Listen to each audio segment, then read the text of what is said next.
लमस, मिजाज को पहचानने में ये जो टच यानी लमस है, इसकी बड़ी अहमियत है।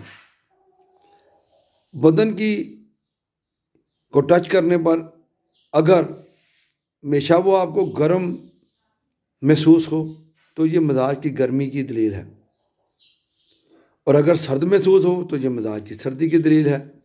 जिल्द का नरम और चिकना होना ये मिजाज में रतूबत की दलील है,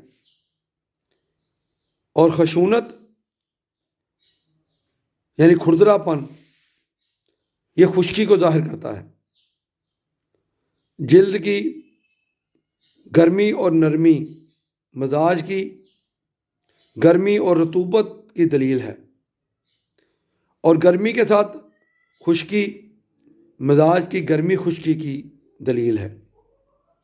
अगर सर्दी के साथ नरमी भी हो तो ये मिजाज की सर्दी और तरी को जाहिर करती है, और अगर सर्दी के साथ खुरदरापन हो तो ये सर्दी और खुश्की पर दलील है।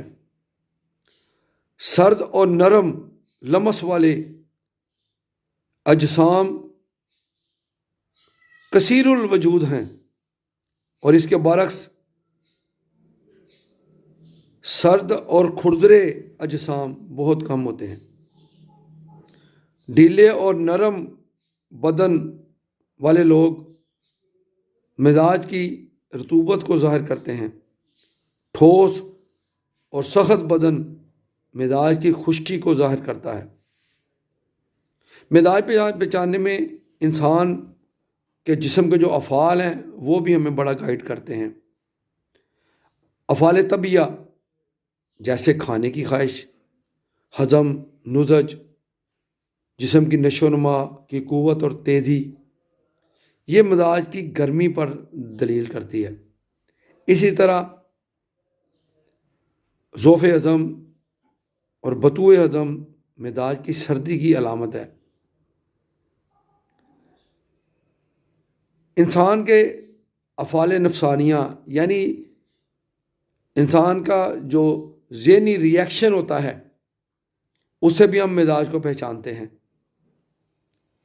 ज़कावत, तकल्लम यानी बोलना, हरकत में तेज़ी, मुहिम्मात की तरफ पेशकदमी, बहादुरी यानी शुजाहत, ये मिजाज की गर्मी को ज़ाहिर करती है, और इसके उल्ट अगर हों तो ये मिजाज की सर्दी को ज़ाहिर करती है। इंसानी जिस्म के जो फजलात हैं और इंसानी जिस्म के जो बाल हैं ये भी हमें मिजाज को पहचानने में हमारी मदद करते हैं। पेशाब, बहाना, पसीना और बालों का ज़्यादा मकदार में और तादाद में होना, और जल्द निकलना, घना और स्याह होना, घुंघराला और खुरदरा होना, ये मिजाज की गर्मी की अलामतें हैं, और अगर इसके उल्ट हो तो ये मिजाज की सर्दी की अलामत होगी। इसी तरह पसीना और बदन की बदबू ये जिस्म की गर्मी को ज़ाहिर करती है। पसीने की ज़्यादती रतूबत को ज़ाहिर करती है। बहाने का बदबूदार होना, थोड़ी मकदार में होना और पेशाब का रंगीन और बदबूदार होना मिजाज की गर्मी पर दलील है।